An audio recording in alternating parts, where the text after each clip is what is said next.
오늘 우리에게 주신 하나님의 말씀은 사도행전 5장 40절로 42절까지의 말씀입니다. 신약 성경 사도행전 5장 40절로 42절 말씀 다 찾았으면 아멘.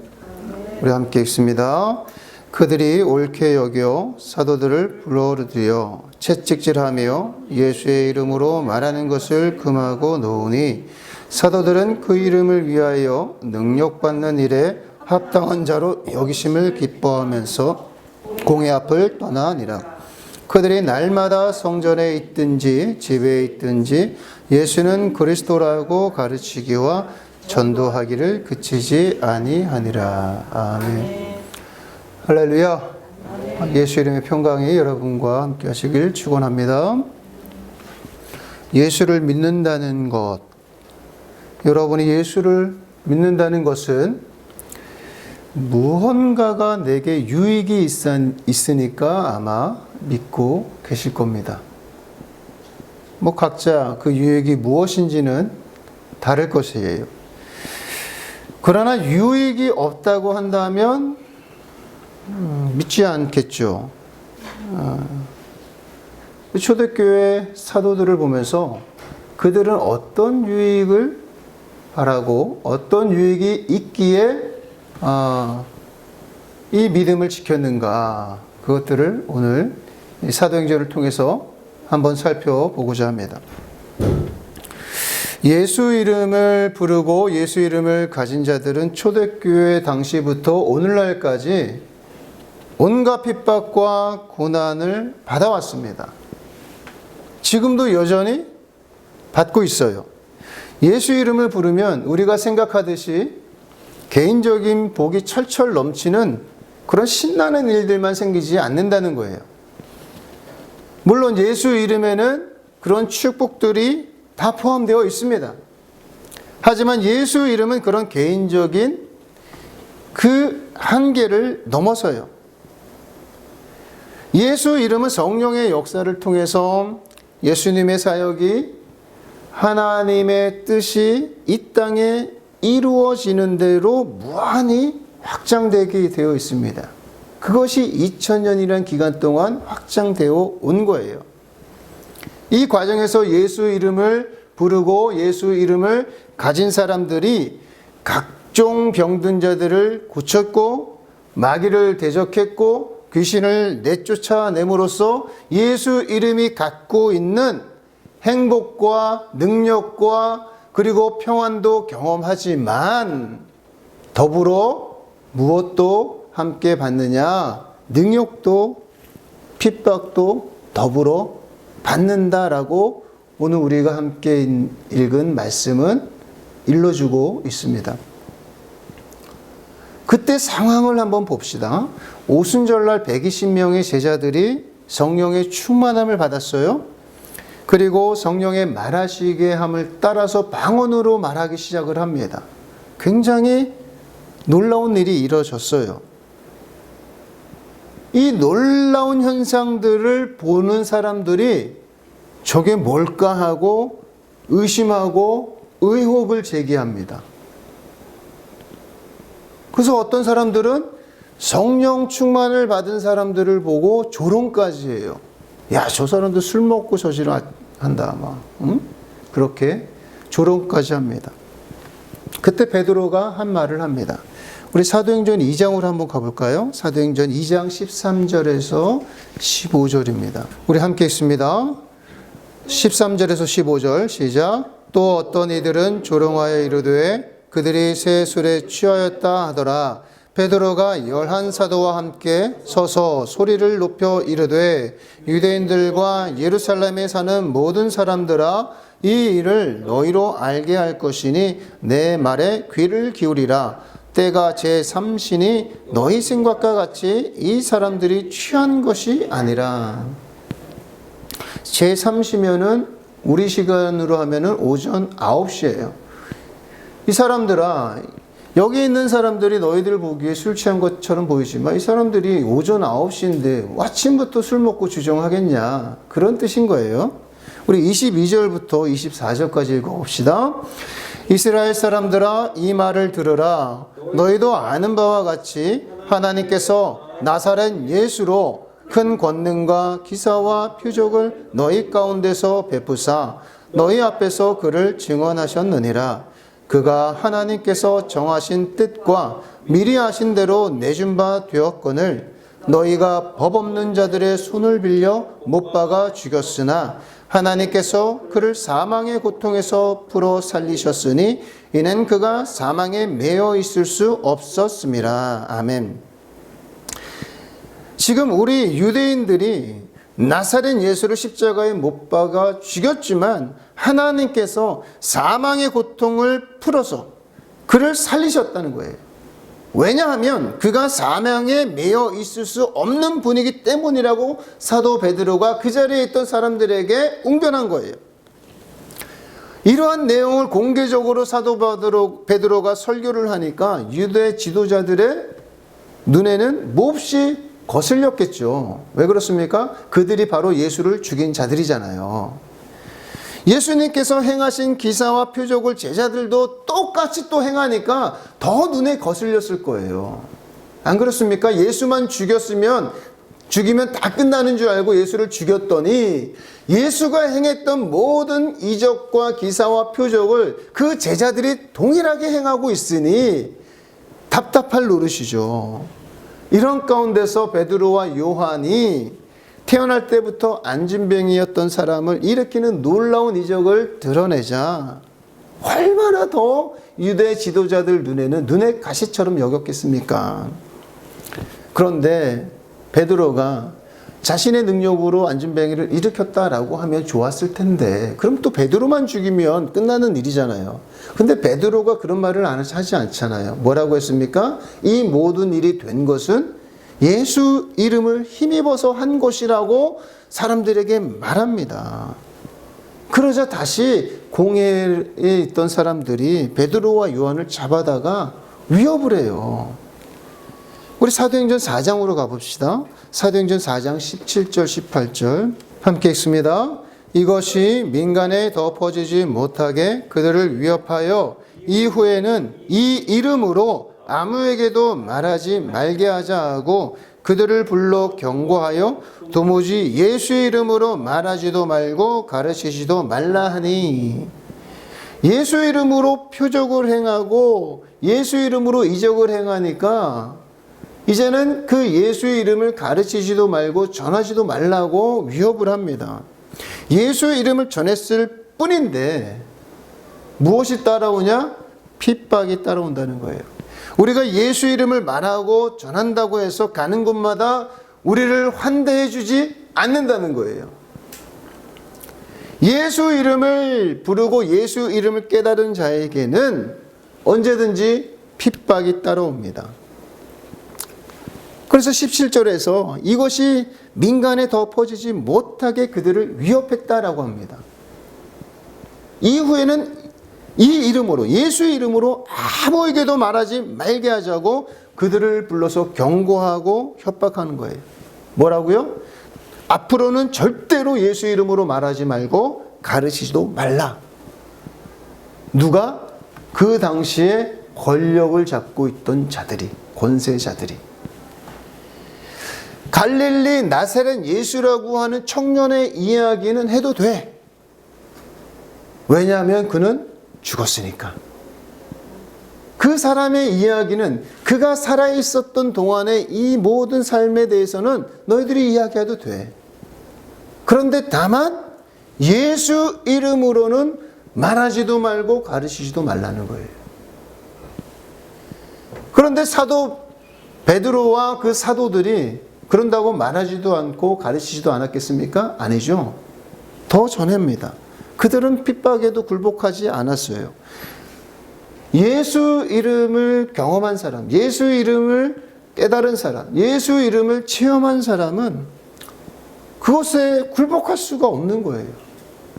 왜냐하면 그것이 참이니까. 그것이 진짜니까. 그래서 오히려 더 당당하게 예수 이름을 전해요. 19절과 20절 우리 한번 읽어보겠습니다. 사도행전 4장 19절 20절 시작. 베드로와 요한이 대답하여 이르되 하나님 앞에서 너희의 말을 듣는 것이 하나님의 말씀을 듣는 것보다 옳은가 판단하라. 우리가 보고 들은 것을 말하지 아니할 수 없다 하니. 지금 사도 베드로는, 요한은 예수 이름으로 온갖 이적과 표적을 일으켰단 말이에요. 그것을 통해서 무엇을 알 수 있었습니까? 하나님의 살아계심을 알 수 있었어요. 그리고 그 하나님이 예수 이름을 부르는 나와 함께 하신다는 것을 경험한 거란 말이에요. 몸으로, 직접, 눈으로 체험한 거예요. 그러니 사람들의 말에 그들이 굴복했겠냐는 겁니다. 우리가 신앙생활하면서 세상에 굴복하는 이유가 무엇입니까? 우리는 하나님의 살아계심, 하나님이 나와 함께 한다는 사실을 사도 베드로와 요한만큼 확실하게 확신하지 못하기 때문에 세상에 굴복하는 거예요. 예수 이름으로 일으킨 표적이 더 이상 퍼져나가지 못하도록 자신들을 위협하고 있는 관리와 장로와 서기관들에게 그들은 지금 담대하게 말하는 거예요.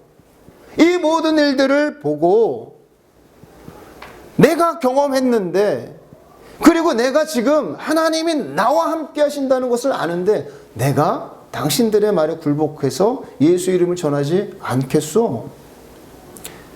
하나님 앞에서 너희들의 말을 듣는 것이 하나님의 말씀을 듣는 것보다 옳은지 만약에 너희가 나라면 어떻게 판단하겠냐는 거예요. 너희가 하나님 편에 서서 하나님이 너희와 함께 한다는데 너희가 하나님 말씀 안 듣고 사람 말 듣고 굴복하겠냐는 겁니다. 그렇게 사도 베드로와 요한이 하나님께 영광을 돌리니까 그때 그 관리들이 어떻게 벌어야 될지를 찾지 못하고 다시 한번 사도들을 위협하고 돌려보냅니다. 그냥 20절, 우리 21절 한번 읽어볼게요. 21절 시작. 관리들이 백성들 때문에 그들을 어떻게 처벌할지 방법을 찾지 못하고 다시 위협하여 놓아주었으니 이는 모든 사람이 그 된 일을 보고 하나님께 영광을 돌림이라. 아멘. 이러니까 그냥 위협하고 다시 돌려보내요. 다신 절대 하지 마. 그런데도 절대 안 할 리가 없겠죠. 계속합니다. 근데 이 소문이 삽시간에 이스라엘 전역으로 소문이 번져나가요. 그래서 사람들이 온갖 병자들을 다 사도들에게 데리고 옵니다. 그리고 또 데리고 온 것뿐만 아니라 고침을 받아요. 그 모습을 보니까 더 꼴배기가 더 싫은 사람들이 있어요. 바로 누굽니까? 대제사장들과 사두개인들이에요. 그래서 예수 이름으로 말하지도 말고 가르치지도 말라고 분명히 말했는데 또 저러고 있으니까 이제 열이 받을 대로 받아버린 거예요. 그래서 사도들을 이제는 잡아다가 위협하는 것이 아니라 옥에 가둬버립니다. 감옥에. 5장 12, 우리 사도행전 5장 12절 18절 읽어봅시다. 5장 12절에서 18절까지 함께 읽습니다. 시작. 사도들의 손을 통하여 민간의 표적과 기사가 많이 일어나매 믿는 사람이 다 마음을 같이하여 솔로몬 행각에 모이고 그 나머지는 감히 그들과 상종하는 사람이 없으나 백성이 칭송하더라. 믿고 주께로 나아오는 자가 더 많으니 남녀의 큰 무리더라. 심지어 병든 사람을 메고 거리에 나가 침대와 요 위에 누이고 베드로가 지날 때에 혹 그의 그림자라도 누구에게 덮일까 바라고 예루살렘 부근에 수많은 사람들도 모여 병든 사람과 더러운 귀신에게 괴로움을 받는 사람을 데리고 와서 다 나음을 얻으니라. 대제사장과 그와 함께 있는 사람 즉 사두개인의 당파가 다 마음에 시기가 가득하여 일어나서 사도들을 잡아다가 옥에 가두었더니. 아멘. 이 전체적인 진행 과정을 이해하시겠죠? 성령의 충만, 오순절 성령의 충만함을 받고 방언으로 말하기 시작하고 그들이 가서 예수가 그리스도이십니다. 예수는 하나님의 독생자이십니다. 전하고 예수 이름으로 병든 자를 고치고 예수 이름으로 귀신을 쫓아내고 마귀를 대적하는 그러한 일련의 사건들이 쭉 이어지고 있는 거예요. 그때 이것을 본 사람들, 즉 그때의 권세자들, 대제사장들과 서기관과 사두개인들이 그들은 예수를 못 박아 죽였단 말이에요. 하나님을 모독한 죄로 예수를 죽였단 말이에요. 그런데 예수가 살아있는 동안에 일어났던 그 모든 이적과 표적들이 예수가 죽은 이후에도 예수의 이름으로 제자들을 통해서 계속해서 일어나고 있으니까 이게 놀라는 거예요. 자신들이 가장 하나님을 잘 알고 하나님의 말씀대로 잘 살고 있다고 하는 사람들임에도 불구하고 그들에게는 이런 일이 일어나지 않는데 그 보잘것없는 어부들이었던 제자들에게, 예수라고 하는 무리 제자들에게서 이러한 일들이 일어나니까 시기가 되는 겁니다. 그래서 예수 이름으로 말하지도 말고 가르치지도 말라고 협박하고 위협하고 그리고 수많은 것으로 매도 때리고 채찍질도 했는데도 불구하고 그들은 멈추지 않고 이 일을 진행합니다. 그런데 결국 그러다가 이제는 옥에 가둔 거예요. 그런데 더 놀라운 일이 여기서 또 벌어져요. 그 후에 주의 천사가 사도들이 감옥에 갇혀있는 그 옥문을 열고 사도들을 밖으로 내보내서 성전에서 이 예수의 이름을 가르치라고 말합니다. 이 생명의 말씀들을 백성에게 전하라고 천사가 사도들에게 말을 하는 거예요. 그러자 사도들은 천사의 말에 순종하고 성전에서 가르치기 시작합니다. 그러자 또 이들을 잡아다가 옥에 가두는 사건이 또 벌어집니다. 사도행전 5장 25절부터 33절까지 길지만 함께 읽습니다. 25절부터 33절까지 시작. 사람이 와서 알리되 보소서 옥에 가두었던 사람들이 성전에 서서 백성을 가르치더이다 하니 성전 맡은 자가 부하들과 같이 가서 그들을 잡아왔으나 강제로 못함은 백성들이 돌로 칠까 두려워함이더라. 그들을 끌어다가 공회 앞에 세우니 대제사장이 물어 이르되 우리가 이 이름으로 사람을 가르치지도 말라고 언금하였으되 너희가 너희 가르침을 예루살렘에 가득하게 하니 이 사람의 피를 우리에게로 돌리고자 함이로다. 베드로와 사도들이 대답하여 이르되 사람보다 하나님께 순종하는 것이 마땅하니라. 너희가 나무에 달아 죽인 예수를 우리 조상의 하나님이 살리시고 이스라엘에게 회개함과 죄사함을 주시려고 그를 오른손으로 높이사 임금과 구주로 삼으셨느니라. 우리가 이 일의 증인이요 하나님이 자기에게 순종하는 사람들에게 주신 성령도 그러하니라 하더라. 그들이 듣고 크게 노하여 사도들을 없이 하고자 할세. 아멘. 이 그림이 여러분들에게 그려지시죠? 대제사장이 예수 이름으로 가르치지도 말라고 그렇게 경고하고 언급을 했는데 왜 가르쳤냐고 또 추궁을 해요. 그때 베드로와 사도들이 지금 우리가 읽은 그 답변을 통해서 예수님을 전합니다. 생명의 말씀을 전해요. 사람보다 하나님께 순종하는 것이 마땅하지 않소. 당신들도 하나님을 믿는다고 하는 사람들인데 그 하나님의 말씀에 내가 순종하는 것이 잘못된 것이요 라고 하는 거예요. 당신들이 나무에 달아 죽인 예수를 우리 조상, 당신들의 조상, 우리 조상인 하나님이 살리셨습니다. 그리고 이스라엘에게 회개함과 제사함을 주시려고 그를 오른손으로 높이시고 임금과 구주를 삼으셨소. 우리가 그의 증인이요. 그리고 하나님께서 자기를 순종하게 하는 사람들에게 주신 성령도 증인이십니다. 똑같이 그것을 증언하고 계십니다. 그러니 우리가 어찌 전하지 않을 수 있겠소? 라고 얘기한 거예요.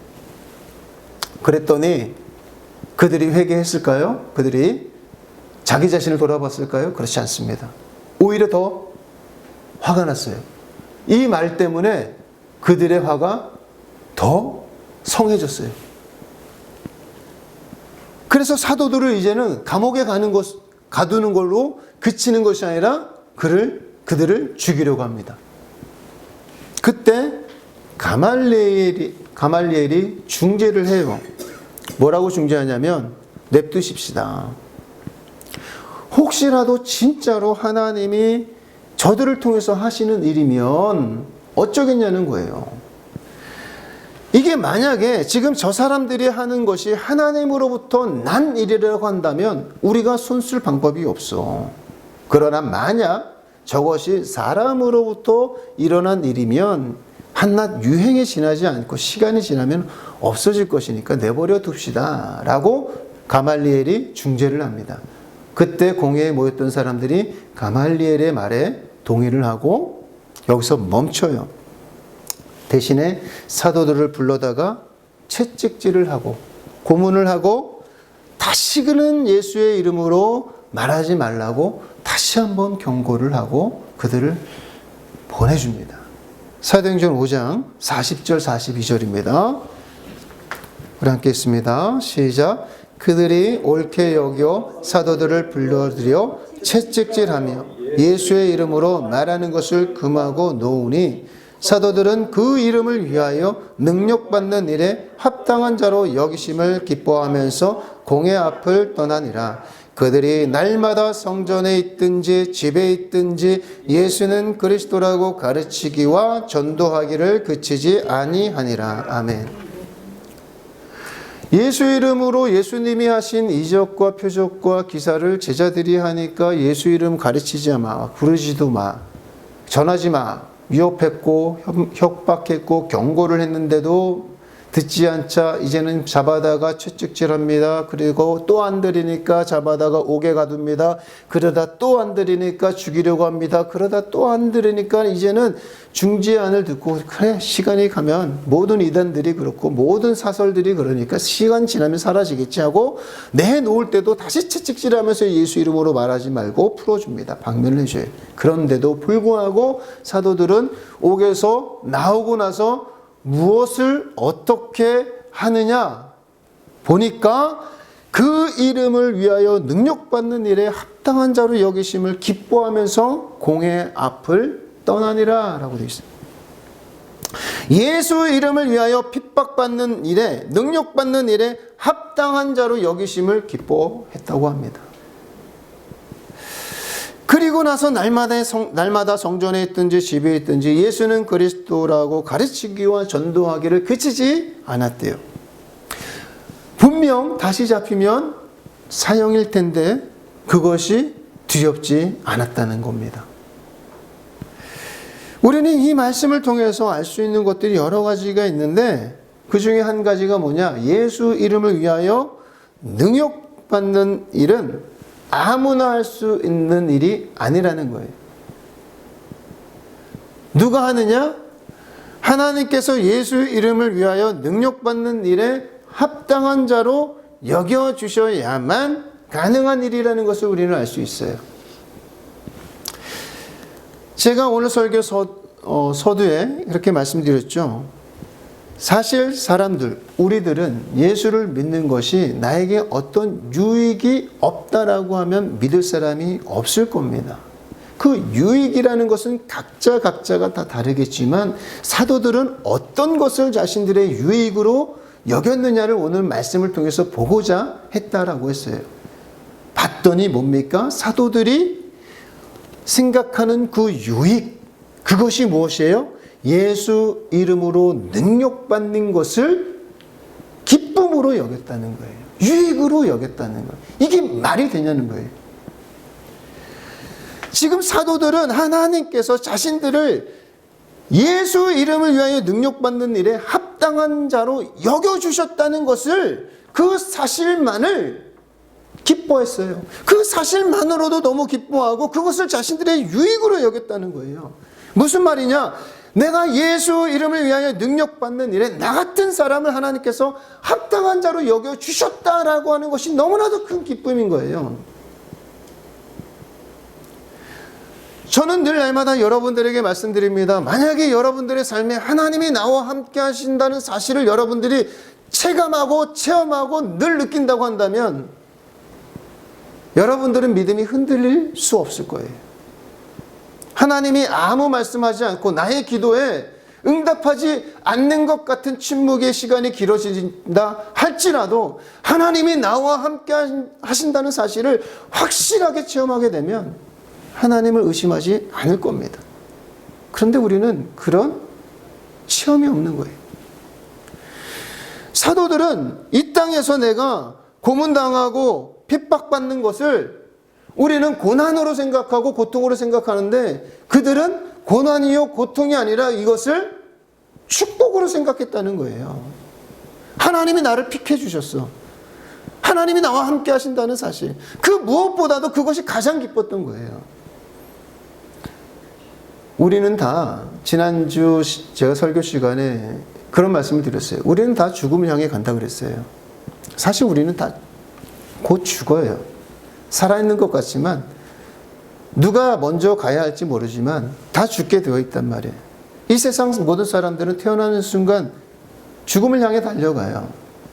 그런데 우리의 크리스찬들, 하나님의 자녀들은 이 땅의 육신은 곧 죽겠지만 우리가 생명이 있음으로 말미암아 우리는 죽음이 예수를, 사망이 예수를 사로잡지 못했던 것처럼 우리도 부활에 참여하는 사람이 된 것으로 인하여서 우리는 산소망을 가지고 기뻐하는 자가 된 것이란 말이에요.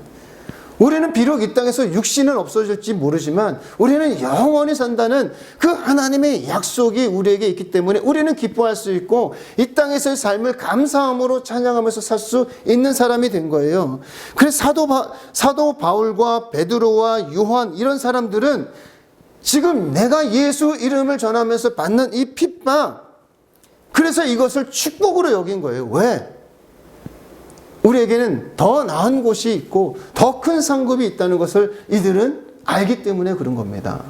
이런 것을 모르고 이런 것을 보지 못하고 이런 것이 확신이 없는 사람은 이 땅에서 받는 예수 이름 때문에 내가 예수 믿는다는 거, 교회 다니는 것 때문에 받는 그 손해를 견디지 못해요. 억울해서. 사도들은 지금 자신들이 하나님으로부터 선택받은 것, 이것이 너무나도 믿겨지지 않을 정도로 기쁘고 감사했어요. 그래서 그 기쁨의 환호를 가지고 그 담긴 표현을 마음껏 표현하면서 찬양하고 하나님께 영광을 돌렸다고 성경은 말씀하고 있습니다. 이것이 예수 이름을 가지고 있는 사람들, 예수 이름을 부르면서 나아가는 사람들이 갖추어야 할 자세인 거예요. 사도들이 유대의 지도자들, 즉 공회와 이스라엘 족속들의 원로들과 관원들과 그리고 성전 맡은 자와 제사장들의 말에 그들의 위협과 협박과 그리고 그들의 회유에 속았다라고 한다면 아마 사도들은 그렇게 속아서 예수 이름을 가르치지도 않고 전하지 않았다면 사도들은 이러한 고난과 핍박과 억울함을 당할 일이 없었을 거예요. 그런데 사도들은 그들의 말에 속지 않았습니다.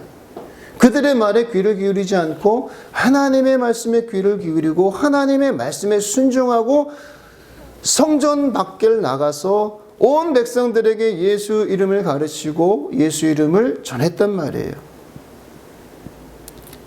오늘날 우리들도 마찬가지예요. 우리들도 선택하고 결단해야 되는 거예요. 어느 편에 설 것인가, 누구 편에 설 것인가, 그리고 누구의 말에 귀를 기울이고 누구의 말에 순종할 것인가. 오늘 저와 여러분들은 그 선택을 해야 되는 거예요. 그 결단을 해야 됩니다. 베드로가 어떤 사람이었다라고 했죠? 예수님이 붙잡히기 전에 3번이나 부인하면서 모른다고 했던 사람이에요. 베드로는 진짜 나쁜 사람이에요. 하나님의 이름을 가지고 맹세까지 한 사람이에요. 내가 하나님의 이름을 두고 맹세하는데 나는 예수를 도무지 모른다고 했던 사람이에요. 그렇게 비겁한 사람이었어요. 그랬던 그가 성령의 충만함을 입자 어떻게 변했습니까? 예수가 그리스도이십니다. 예수 이름으로 우리는 하나님 앞에 영광을 돌려야 됩니다라는 그런 사람으로 바뀌었습니다. 그때 이후로 그는 수많은 고난을 받습니다. 네, 16절 시작. 만일 그리스도인으로 고난을 받으면 부끄러워하지 말고 도리어 그 이름으로 하나님께 영광을 돌리라. 아멘. 고난 받는 것을 뭐 하지 말라고요? 부끄러워하지 말래요. 도리어 그 이름, 예수 이름으로 하나님께 영광을 돌리라고 오히려 말씀하고 있어요. 왜냐하면 예수 이름은 하나님께 영광을 돌리는데 목적이 있기 때문에 그렇다는 거예요. 그 비겁했던 사람 베드로가 사실 우리의 모습 아닙니까? 우리의 지금의 모습일 수도 있어요. 그러나 성령의 충만한 은혜를 받고 성령의 이끄심에 순종했던 그 베드로가 이렇게 바뀌었단 말이에요. 고난받는 것, 그것이 내가 잘못한 것이 아니라 내가 무슨 범죄를 저지르면 그것은 참 부끄러운 일이에요. 그러나 예수 이름으로 받는 고난은 부끄러운 고난이 아니라고 말하면서 그 예수 이름으로 하나님께 영광을 돌리라고 이야기하고 있습니다. 오늘 저와 여러분, 우리도 어쩌다 보니까 이곳에 왔어요. 이곳에 서 있어요. 예수 이름 편에 서 있게 되었어요. 제가 어쩌다 보니까 라고 얘기했지만 하나님의 은혜로 이곳에 있게 되었습니다. 굉장히 놀라운 은혜입니다. 우리도 사도들처럼 예수 이름을 부르며 전하며 가르치기를 그치지 말고 쉬지 말고 예수 이름으로 인해 받는 능력을 기쁨으로 여기는 신자가 되어야 할 줄로 믿습니다. 그리고 그 이름을 부르는 자를 능력받는 일에 합당한 자로 여겨주심을 기뻐하면서 그 이름으로 찬송하는 그런 신자가 되기를 예수 이름으로 축원합니다. 기도합시다.